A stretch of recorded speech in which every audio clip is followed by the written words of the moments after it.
And people, who was your father? my father was a chess master. He worked for the CIA when he was a linguist for the CIA, and then he was American. He was discharged, and for a story I won't tell, but he was a chess master, and it's very interesting. I encourage people to look at his Twitter. He still has Twitter at Tate Terrific, and everything he was talking about 11 years ago is so important now. 11 years ago, no one cared about. We had the Donbass in 2014. People cared. Yes. People cared a bit, but he predicted the future. You want to see how chess players can see the future? Read his Twitter. Everything from LGBTQ, why they need your kids because they can't have their own, to the war that's coming and how Europe's going to have an energy crisis, to the letter. It's all on his Twitter. It's amazing to read. It's like you could tell the future. 10 years ago, no one talked about any of this stuff. Did he live in the U.S.? Yes. Yeah, he lived in America. Fascinating. Yeah, it's crazy.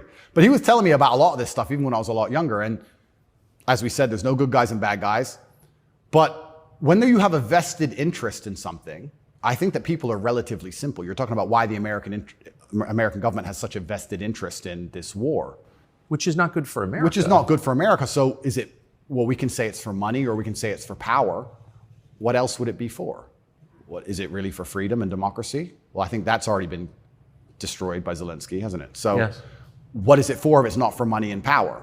And then you say, well, who's the money and the power going to? These are logical conversations. This is a very logical thought process. I agree. You know, wouldn't it be interesting to say, okay, I woke up, I'm an American. I would never kill myself. I woke up, I'm an American. Why does America care? Well, I guess it's for money or power. There's no other reason. Okay, well, America wants to be a rich, powerful country. That's fine. Is the money and power going to America, or is it going to a select few individuals? Are those select individuals interested in me and my life? Do they care about benefiting me? Do I need to support the power grab of these select few individuals? Is that going to be a smart move for me to make, for me to have the best possible human experience? Like, this is a very logical thought process. Yes.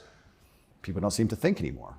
They believe that there's a good guy and there's a bad guy, and one team's completely good and one team's completely bad. One team's crazy. They often use the word crazy because to be completely bad, you have to be crazy, right? So you're crazy. He's crazy just for no reason. Reasonless. It's insanity. I don't know if you saw Lukashenko with the BBC. Did you ever see that interview? No. Oh, brother. Please watch it.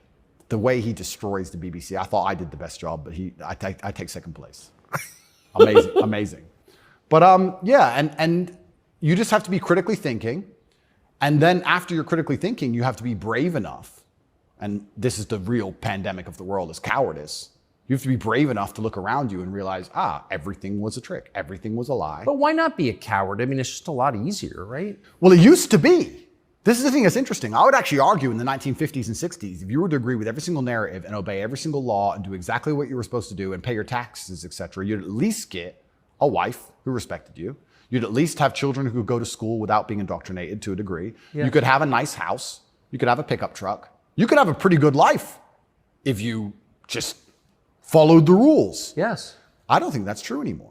I think that if you are a man especially, and this is what I talk about masculine issues. If you're a man who was born and you decide to do exactly as you're told, you're going to end up depressed, in debt, working a job that you hate, with a wife who doesn't respect you, with kids who don't listen to you, in a house you don't own, until she leaves you, and then you contemplate suicide a while, and maybe you might find some purpose towards the end, enough to survive and pay your taxes, and then you're gone.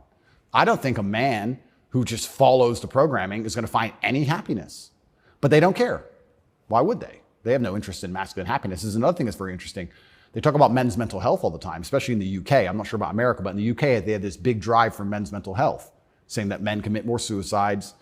A lot more. Because it's hard to be a man. We commit more suicides, we're more depressed, we have all these mental health problems. I come along, I genuinely get thousands of emails a day saying I'm helping men's mental health, but no. Can't help it the way Andrew wants. You can't tell them to go to the gym and stand up for themselves and have pride. What kind of man is going to have a solid mentality and not have mental health issues if he has no pride? That's part of being a man.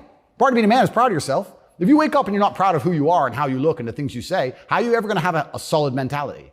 So when I teach things that genuinely help men's mental health, that's outlawed. No, you're not allowed to do that. Instead, you have to take our version, which is to pretend to care about men's mental health, but not give a shit. Give them a life they know they're not going to enjoy. pay taxes, and die. And men are the backbone. Medicate them. And medicate them. Medicate them long enough to keep working. The same way as we medicate farm animals. Just a bunch of injections. Yeah, just keep them alive long enough to get the milk.